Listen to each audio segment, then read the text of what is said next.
అయితే రిప్రజెంట్ చేస్తూ యూనియన్ నాయకులు వచ్చారు, వివిధ యూనియన్ నాయకులు వాళ్ళు ఉంటూ వచ్చారు.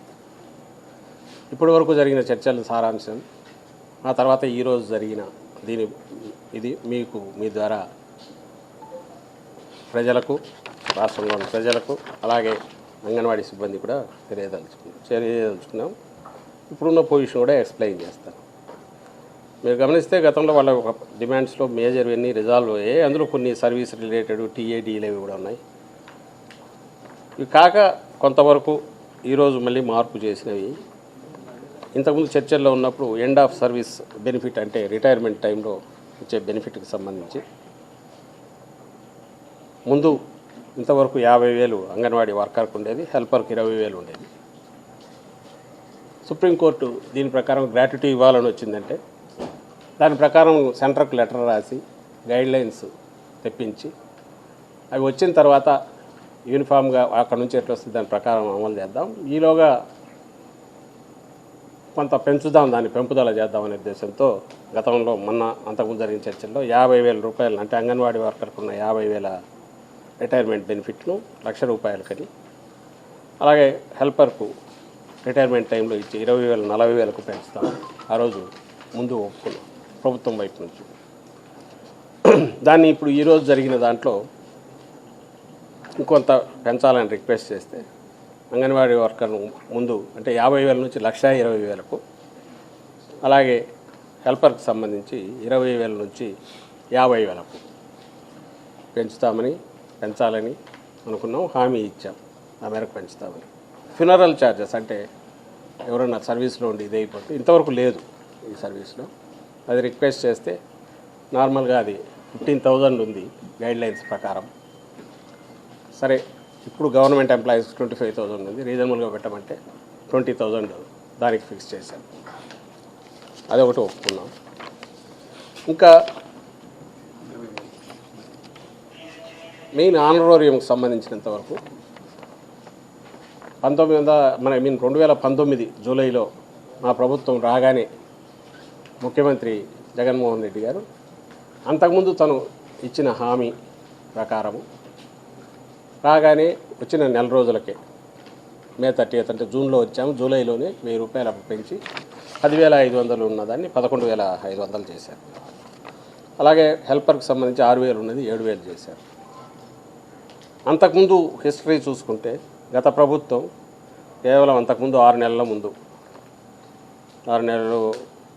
ముందు అంగన్వాడీ వర్కర్స్కి 10,500 చేసింది. అంతకుముందు ఉన్న 7,000 నుంచి హెల్పర్కు 4,500 నుంచి 6,000 చేసింది. అయినప్పటికీ యాక్చువల్గా అయితే అంత తక్కువ సమయంలో ఇమ్మీడియట్ పెంచాల్సిన అవసరం లేదు. మళ్ళీ 3 ఏళ్ళకో 4 ఏళ్ళకో 5 ఏళ్ళకో పెంచాలి. కానీ మాట ఇచ్చినారు కాబట్టి రాగానే ఆ ₹1,000 పెంచి ఆన్ పార్ విత్ పక్క స్టేట్ దానికి ఈక్వల్గా చేస్తానని మాట ఇచ్చారు కాబట్టి జగన్మోహన్ రెడ్డి గారు అది చేశారు. సో సహజంగానే ఎప్పుడైనా ఏదైనా మళ్ళీ రివైజ్ చేయాలన్నా 5 years అనేది రీజనబుల్గా ఉంటుంది కాబట్టి ముందు అనుకోవడం నెక్స్ట్ PRC టైంలో అట్లా అనుకున్నాం. కాదు అంటే వచ్చే ఆర్థిక సంవత్సరంలో మేము పరిశీలిస్తాం దాని గురించి అని ఇంతకుముందు అన్నాం. సో ఈరోజు మేమన్నది పరిశీలించడం కాకుండా వచ్చే ఆర్థిక సంవత్సరంలో ఖచ్చితంగా రీజనబుల్గా పెంచుతామనేది కమిట్మెంట్ ఇచ్చాం. ఆ మేరకు మినిట్స్లో కూడా రికార్డ్ చేస్తాం, సో దట్ కమిట్మెంట్ ఉంటుందని కూడా హామీ ఇచ్చాం. తర్వాత మళ్ళీ ఆర్థిక సంవత్సరం అంటే ఏప్రిల్ వరకు ఉంటుంది, మార్చి వరకు 25 వరకు ఉంటుంది కదా అని అడిగితే దాన్ని కూడా 5 years అంటే జూలైలో పెంచాం కాబట్టి 2019 24 జూలైలో ఖచ్చితంగా ఒకవేళ కొంచెం అటు ఇటు అయినా విత్ ఎఫెక్ట్ దాన్ని పెంచుతాము. ఆ మేరకు మా వైపు నుంచి కమిట్మెంట్ కూడా ఇస్తామని కూడా చెప్పాము. ఇప్పుడు మీరు మొత్తం దీంట్లో చూస్తే ఇంకా అలాగే ముందు గతంలో మాట్లాడినప్పుడే upper age limit for continuation of service అంటే ఇంక్రీజ్డ్ ఫ్రమ్ 60 to 62 మిగిలిన గవర్నమెంట్ వాళ్ళకి చేస్తున్నాం కాబట్టి 60 నుంచి 62 ఏళ్లకు వరకు వాళ్ళ సర్వీస్ని పొడిగించాం. అది ఇప్పటికే మొన్న చర్చల్లో ఉన్నదే, మీరు ఇప్పటికే రికార్డు కూడా చేశారు. అలాగే ప్రమోషన్ ఇంతకుముందు ఏజ్ లిమిట్ 45 ఏళ్ళు ఉంటే రిక్వెస్ట్ చేస్తారు 50 ఏళ్ళు చేశాం. ఇంకా అంగన్వాడీ వర్కర్ల టీఏడిఏలు గతంలో సరిగా లేదంటే వన్స్ ఇన్ ఏ మంత్ అని, హెల్పర్కు వన్స్ ఇన్ 2 months అని అది కూడా ఫిక్స్ చేస్తా ఉన్నాం. ఇంకా హౌస్ రెంట్కి సంబంధించి రిలీజ్ కానివి, అడ్మినిస్ట్రేటివ్ కాస్టు ఇవన్నీ కూడా రిలీజ్ చేసేసి రెగ్యులర్గా మెయింటెనెన్స్ కాస్టు ఇవన్నీ కూడా ఇంకా రెగ్యులారిటీ మెయింటైన్ చేసేటట్టు. ఇవి కాక సర్వీస్కు సంబంధించి లేదా వాళ్ళ యాప్స్ యూసేజ్ వీటికి సంబంధించి ఎఫిషియెంట్గా వర్క్ తక్కువ శ్రమతో ఎక్కువ ఎక్కడైనా ఓవర్లాపింగ్ ఉన్న డూప్లికేట్ను తీసేసి ఓ రేషనలైజ్ చేయడానికి, ఇంకా సర్వీస్ కండిషన్స్లో ఇంకా మోర్ ఎఫిషియెంట్గా చేయడానికి ఏమేమి ఉన్నాయో వాళ్ళ సలహాలు తీసుకొని వాటన్నిటి కూడా ఇంట్రడ్యూస్ చేయడానికి అవసరమైన ఏర్పాట్లు చేస్తా ఉన్నా. డిపార్ట్మెంట్ దానికి సంబంధించిన వర్క్ మొదలు పెడుతుందని కూడా చెప్పాను. వీటిలో ఈ మొత్తంగా చూస్తే స్పిరిట్ దీని నుంచి మా వైపు నుంచి, ప్రభుత్వం వైపు నుంచి గత ప్రభుత్వం 2014లో ఆ రోజు 4200 వర్కర్కు, హెల్పర్కు 2200 అప్పుడు ఉండేది. తర్వాత 2016లో అంటే తెలుగుదేశం ప్రభుత్వం వచ్చాక 2016లో అంగన్వాడీ వర్కర్కు 7000, హెల్పర్కు 4500 చేశారు. మళ్ళీ 18లో అదే నేను అన్నట్టు ఇంతకుముందు కేవలం అంటే మన ఎన్నికలకు ఒక 6 నెలలు 8 నెలల ముందు అప్పుడు 10,500 6,000 చేశారు. ఆవరేజ్ మీద అప్పుడు వస్తున్నది చూస్తే 6,000 6,500 ఉన్నది. ఈ ప్రభుత్వం వచ్చాక మళ్ళీ 1000 పెంచినాక 11,500 7,000 అయింది. అక్కడ నుంచి కంటిన్యూస్ ఆ పేమెంట్ వస్తుంది. ఇది నెక్స్ట్ మళ్ళీ పెరగబోతుంది. అంటే ఒక కన్సిస్టెన్సీ, కంటిన్యూయేషను, దాని పెంపుదలకు సంబంధించిన ఒక హామీ ఇప్పుడు ఇవ్వడంతో పాటు మిగిలినవన్నీ రిజాల్వ్ చేసే దిశగా నిర్ణయాలు తీసుకున్నాం. ఈ కాక మినీ అంగన్వాడీలకు సంబంధించినంత వరకు పిల్లలు ఎంతమంది ఉంటారో స్ట్రెంగ్త్ని బట్టి దాన్ని బట్టి డిసైడ్ చేయడమే కాకుండా అలాగే జనాభా అంటే పక్కా దీన్ని పంచాయతీలో ఉంటే దాన్ని కూడా కలిపి మీరు పరిగణనలోకి తీసుకుని దాన్ని బట్టి ఫిక్స్ చేస్తే బాగుంటుంది. మినీ అంగన్వాడీలో మెయిన్ అంగన్వాడీ అంగన్వాడీలుగా చేయాలనే ఏదో వాళ్ళ డిమాండ్ ఉంది. దానికి అవసరమైన మ్యాపింగ్ చేయడము, జనాభాకు సంబంధించి సర్వే చేసి చేయడము, ఇది కూడా ఎక్సర్సైజ్ మొదలు పెడతామని చెప్పారు. దానికి కూడా కమిట్మెంటు కావాలంటే టైం బౌండ్ దీని కింద అది పెట్టాలని. సో ఇక్కడ పాయింట్ వచ్చి మొత్తం ఈ ప్రభుత్వం సింపథెటిక్గా ఉండడంతో పాటు ఎక్కడెక్కడ సాల్వ్ చేయలేనివి పూర్తి చేయడంతో పాటు దానికి అవసరమైన సెక్యూరిటీనో జాబ్ సెక్యూరిటీ కానీ ఇంకోటి ఇవ్వడంతో పాటు మిగిలిన వాటిలో ఏదన్నా చేయగలిగిన ఉంటే వాటిని కూడా సింపథెటిక్గా చూస్తామనే హామీ కూడా ఇవన్నీ చేయడంతో పాటు మీరు గమనిస్తే గత 30 రోజులుగా జరుగుతున్నప్పటికీ ఎక్కడ కానీ దురుసుగా ప్రవర్తించడమో లేక ఇంకో రకమైన చేయడమో చేయకుండా సంయమనంతో పూర్తిగా ప్రభుత్వ యంత్రాంగం ఉండాల్సిందిగా ముఖ్యమంత్రి గారు నిర్దేశించారు. దానివల్లనే ఇంతకాలం ఎలాంటి దీన్ని ప్రభుత్వం వైపు నుంచి దీన్ని ఇంకో రకమైన ప్రత్యామ్నాయం చేసి ఇమ్మీడియట్ చేయడం కానీ చేయకుండా ఇప్పుడు ఆ పనులు చేయడం మొదలు పెట్టాల్సి తప్పనిసరి పరిస్థితులు మొదలు పెట్టాను తప్ప ఇన్నాళ్ళు పూర్తి సంయమంతోనే అది అందరూ గమనిస్తున్నారు. నేను చెప్పదలుచుకున్నది ఏంటంటే కోరికలు అన్యాయమైనవో లేక అసహజమైనవో చాలా ఇదని అనట్లా. కానీ ప్రతి ప్రభుత్వానికి ఏది చేసినా కూడా ఒక పద్ధతి ప్రకారం ఉండాలి, ఒక గైడ్లైన్స్ దాని ప్రకారం ఫాలో కావాలి, యూనిఫామిటీ ఉండాలి. అలా చూసినప్పుడు 5 ఏళ్ళకి కాబట్టి వచ్చే సంవత్సరం చేస్తామని చెప్పాము. అది చేస్తామని ఇప్పటికి అన్నాం. వాళ్ళు మాట్లాడుకొని నిర్ణయించుకుంటా ఉన్నారు. ఇంకా నిర్ణయం యూనియన్ వాళ్ళ నాయకులు వాళ్ళు మాట్లాడి చర్చలు జరిపి ఏం నిర్ణయం ఇస్తారని వాళ్ళు చెప్తారు. అయితే ఇంకో పక్క ఈ మధ్య గమనిస్తే ఎస్మా తీసుకొచ్చామని, ఎస్మా పరిధిలోకి దీన్ని తీసుకొచ్చామని రాజకీయపరమైన విమర్శలు ఇవి మొదలయ్యాయి, అవి చేస్తున్నారు. ఇది ఎసెన్షియల్ సర్వీసెస్ అని పెట్టినప్పటికీ ఇంతవరకు ఎక్కడ కూడా దాన్ని అణచివేసే చర్యలు కానీ ఇలాంటివి మొదలు పెట్టలేదు. But at the same time నిన్న మొన్న నోటీసులు ఇవ్వడం మొదలైంది. ఎందుకంటే ఇది నిజంగా అత్యవసరం. దీని మీద పిల్లలకు కుక్కుడు ఫుడ్ 7 లక్షల మంది రాష్ట్రంలో తీసుకుంటున్నారు. అది పూర్తి ఆగిపోయింది నెల పైగా. దాన్ని ఇమ్మీడియట్ ఓపెన్ చేయకపోతే అంగన్వాడీ సెంటర్లో, అలాగే ఇప్పుడు డ్రై రేషన్ అది కూడా ప్రత్యామ్నాయంగా వేరే సిబ్బంది అది ఇస్తున్నారు. అది ఎల్లకాలం సాగదు. తల్లులకు, ఫ్యామిలీస్, అలాగే గర్భిణీలకు కానీ బాలింతలకు కానీ ఇచ్చే న్యూట్రిషియస్ ఫుడ్, ఇవన్నీ కూడా గవర్నమెంట్ రెస్పాన్సిబిలిటీ. ఇది నెల నుంచి సఫర్ అవుతుంది వర్క్. ఈ సర్వీస్ మళ్ళీ మొదలు పెట్టక తప్పదు, అది అందరికీ తెలుసు, వాళ్ళు కూడా ఒప్పుకుంటున్నారు. ఇలా ఎల్లకాలం ఇలాగే వాళ్ళు మేము సమ్మె చేస్తుంటాము తెగేంతవరకు అని అంటుంటే ప్రత్యామ్నాయ ఏర్పాట్లు చేయకుండా కుదరదు. అది కూడా నెల రోజులు దాటిన తర్వాత ఇంకా కంటిన్యూ చేయడం అంటే అది ఇర్రెస్పాన్సిబిలిటీ అవుతుంది. గవర్నమెంట్ కెనాట్ అఫోర్డ్ చూస్తూ ఊరుకోలేదు కాబట్టి ఇప్పుడు నోటీసులు ఇవ్వడం అది మొదలైంది. సో మేము ఆశిస్తున్నది ఎంతవరకు స్ట్రెచ్ చేయాలో చేశారు. ప్రభుత్వం వైపు నుంచి పూర్తి సంయమనంతో ఎక్కడ కానీ చిన్నపాటి వీళ్ళు ఆ ఉద్యమంలో భాగంగా చేస్తున్న దాంట్లో అవాంఛనీయమైన ఇవి జరిగిన, వ్యతిరేకంగా రకరకాలుగా మాట్లాడిన, రాజకీయ పార్టీలు ఎంటర్ అయ్యి రాజకీయ అజెండాతో దాన్ని వెనక నుంచి నడిపే ప్రయత్నం చేస్తూ వాళ్లకు లేనిపోని భ్రమలు క్రియేట్ చేసి ఎక్కడికైనా పోయినా పర్లేదు మేము ఉన్నాం అని చెప్పి చేస్తున్నప్పటికీ ఇటు నుంచి అప్పీల్ చేస్తున్నాం తప్ప వేరే రకంగా ప్రభుత్వం వైపు నుంచి హెచ్చరికలు కానీ బెదిరింపులు చేయట్లేదు. బట్ వాస్తవం ఏంటంటే ఇది ఎల్లకాలం కుదరదు, సాగదు. ప్రత్యామ్నాయ ఏర్పాట్లు అంటే ఇప్పుడు నోటీసులు ఒక్కసారి 10 రోజుల తర్వాత అందరూ జాయిన్ కాకపోతే ఆటోమేటిక్గా దానికి ఫ్రెష్గా మళ్ళీ రిక్రూట్మెంట్ చేయక తప్పదు. ఇప్పుడు ఉద్యోగులు వీళ్ళు ఎవరైనా వాళ్ళకు భ్రమలో పెడితే దాన్ని నమ్ముకొని ఇట్లా కొనసాగితే సఫర్ కూడా అవుతారు. ఈ వాస్తవం గుర్తించమని చెప్పి కూడా రిక్వెస్ట్ చేశాం, యూనియన్ నాయకులను రిక్వెస్ట్ చేశాం. ఈ వాస్తవం ఎందుకంటే దిస్ ఈజ్ నాట్ ఎవరో ఇండివిజువల్ డెసిషన్ కాదు. గవర్నమెంట్కి కొన్ని బాధ్యతలు ఉంటాయి, ఆ బాధ్యతలు అయితే సక్రమంగా నిర్వర్తించక తప్పదు. అందులో కూడా చాలా లీనియంట్గా ఇంతకాలం అందరూ మన ప్రభుత్వ వెల్ఫేర్ మెజర్స్ తీసుకెళ్లడంలో కీలక పాత్ర పోషిస్తున్న అంగన్వాడీ వర్కర్స్, వీళ్ళకు మహిళలందరూ జగన్మోహన్ రెడ్డి గారికి కానీ ప్రభుత్వానికి కానీ పూర్తి సానుభూతి, సింపతి ఉంది. అర్థం చేసుకున్నాము ఆవేదనను. అట్ ది సేమ్ టైం ప్రభుత్వానికి ఉన్న పరిమితులు కూడా అర్థం చేసుకోండి. దానికి ఒక పద్ధతి ఉంటుంది.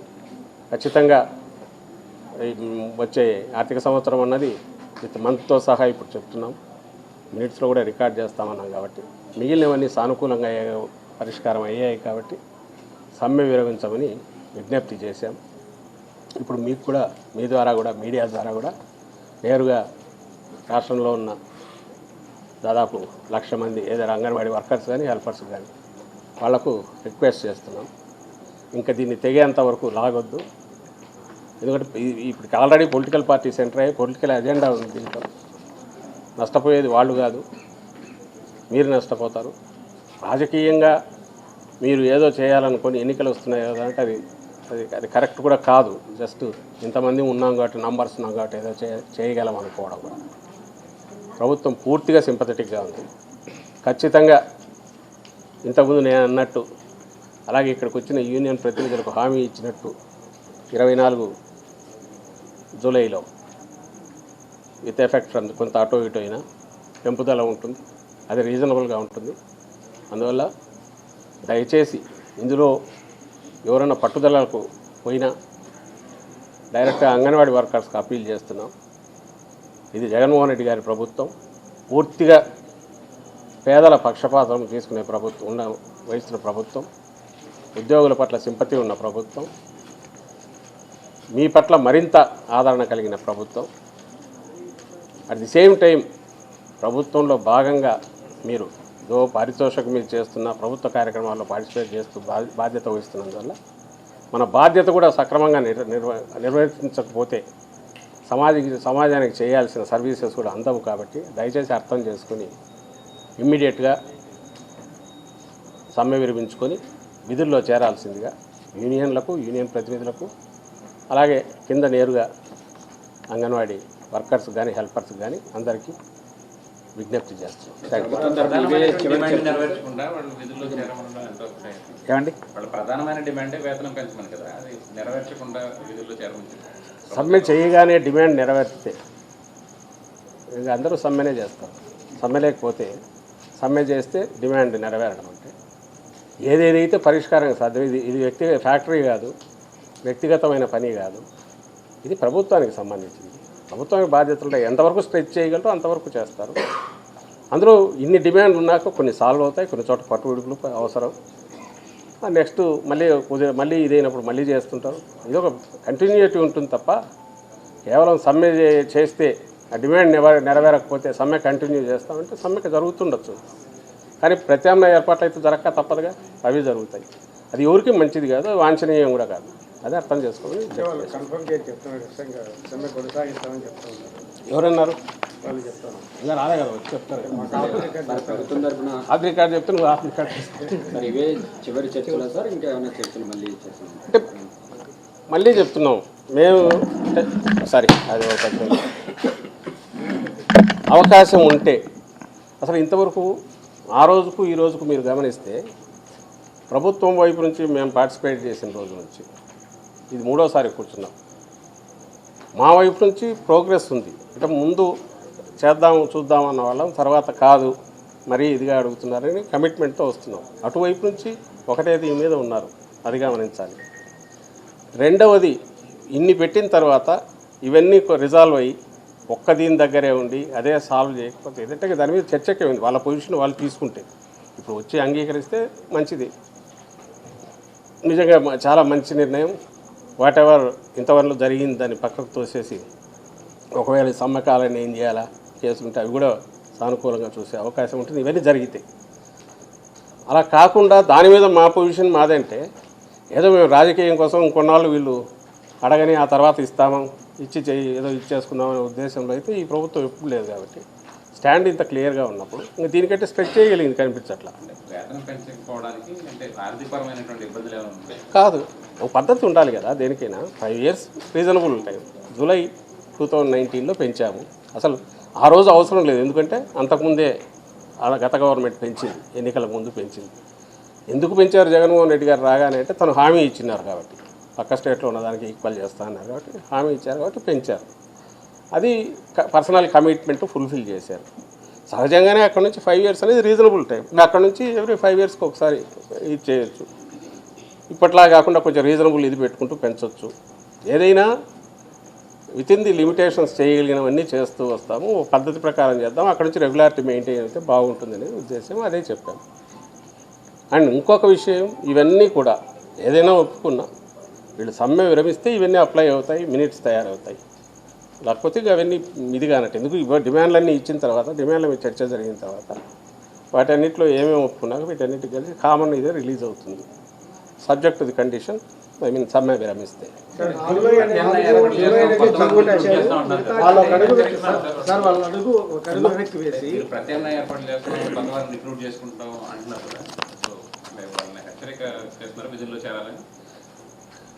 అది హెచ్చరిక ఎట్లా అవుతుంది?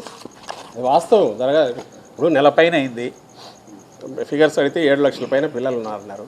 వాళ్ళకు కుక్కుడు ఫుడ్ పెట్టాలి. ఏం చేయాలి అప్పుడు?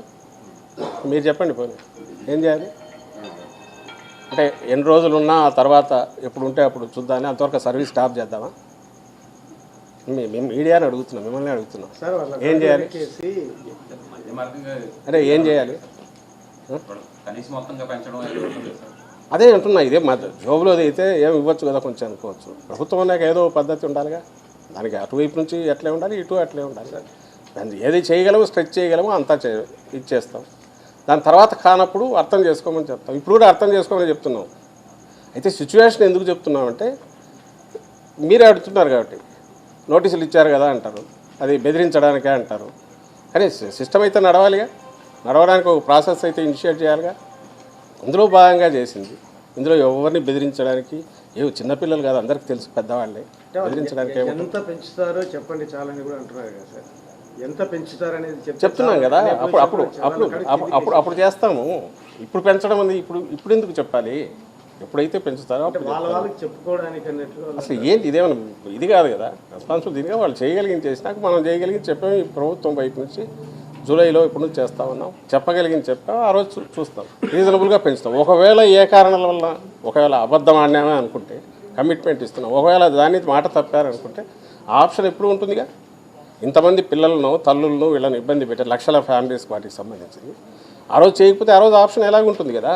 సమ్మె అస్త్రం అనేది ఆఖరి ఆయుధం, దాంతోనే అన్నీ సాల్వ్ కానప్పుడు కొన్ని అయినవి తీసుకొని మళ్ళీ వాయిదా వేసుకోవాలి. ఒకవేళ ఆ రోజు నిజంగా అనుకున్నంత రాలేదు, ఆశించినంత అనుకుంటే ఆ రోజు అప్పుడు ఆప్షన్ ఎలాగ ఉంటుంది? ఓపెన్ వాళ్ళ చేతిలోనే ఉంటుంది.